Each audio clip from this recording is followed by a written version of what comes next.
മിക്ക 6-ാം അധ്യായം. ഇസ്രായേലിനെതിരെ ആരോപണം.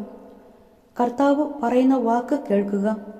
എഴുന്നേറ്റ് പർവ്വതങ്ങളുടെ മുൻപിൽ നിന്റെ ആവലാതികൾ ബോധിപ്പിക്കുക. കുന്നുകൾ നിന്റെ ശബ്ദം കേൾക്കട്ടെ. പർവ്വതങ്ങളെ, ഭൂമിയുടെ ഉറപ്പുള്ള അസ്ഥിവാരങ്ങളെ, കർത്താവിൻ്റെ ആരോപണങ്ങൾ കേൾക്കുവിൻ. അവിടുന്ന് തൻ്റെ ജനത്തിനെതിരെ കുറ്റമാരോപിക്കുന്നു, ഇസ്രായേലിനെതിരെ വാദിക്കുന്നു. എൻ്റെ ജനമേ, നിങ്ങളോട് ഞാൻ എന്തു ചെയ്തു? എങ്ങനെ ഞാൻ നിങ്ങൾക്ക് ശല്യമായി? ഉത്തരം പറയുവിൻ. ഞാൻ നിങ്ങളെ ഈജിപ്തിൽ നിന്ന് മോചിപ്പിച്ചു, അടിമത്തത്തിൻ്റെ ഭവനത്തിൽ നിന്ന് നിങ്ങളെ വീണ്ടെടുത്തു. നിങ്ങളെ നയിക്കാൻ മോശയെയും അഹറോനെയും മിരിയാമിനെയും അയച്ചു. എൻ്റെ ജനമേ, മോവാബ് രാജാവായ ബാലാഖ് നിങ്ങൾക്കെതിരെ ആലോചിച്ച ഉപായങ്ങളും അവന് ബെയോറിൻ്റെ മകൻ ബാലാം നൽകിയ മറുപടിയും ഓർക്കുക. ഷിത്തിം മുതൽ ഗിൽഗാൽ വരെ സംഭവിച്ചത് സ്മരിക്കുക. അങ്ങനെ കർത്താവിൻ്റെ രക്ഷാകരമായ പ്രവൃത്തികൾ ഗ്രഹിക്കുക.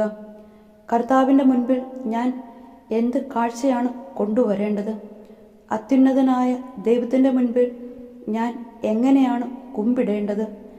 ദഹനബലിക്ക് 1 വയസ്സുള്ള കാളക്കിടാവുമായിട്ടാണ് ഞാൻ വരേണ്ടത്?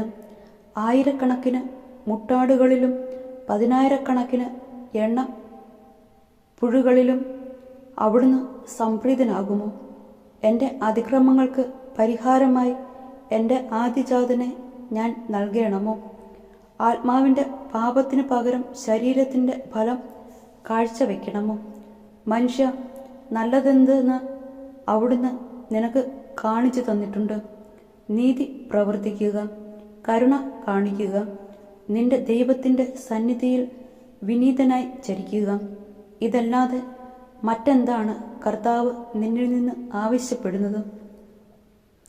കർത്താവിൻ്റെ ശബ്ദം നഗരത്തിൽ മുഴങ്ങുന്നു. അവിടുത്തെ നാമത്തെ ഭയപ്പെടുകയാണ് യഥാർത്ഥ ജ്ഞാനം. ഗോത്രങ്ങളെ, നഗരസഭയെ കേൾക്കൂ. ദുഷ്ടരുടെ ഭവനത്തിലെ തിന്മയുടെ നിക്ഷേപങ്ങളും ശക്തമായ കള്ള അളവുകളും എനിക്ക് മറക്കാനാവുമോ? കള്ളത്തുലാസും കള്ളക്കട്ടികളും കൈവശം വയ്ക്കുന്നവനെ ഞാൻ വെറുതെ വിടുമോ? നിന്റെ ധനികരത്രയും അക്രമാസക്തരാണ്. നിന്റെ നിവാസികൾ വ്യാജം പറയുന്നു, അവരുടെ നാവുകൾ വഞ്ചന നിറഞ്ഞതാണ്. അതിനാൽ നിന്നെ ഞാൻ അതികഠിനമായി പീഡിപ്പിക്കാൻ തുടങ്ങിയിരിക്കുന്നു.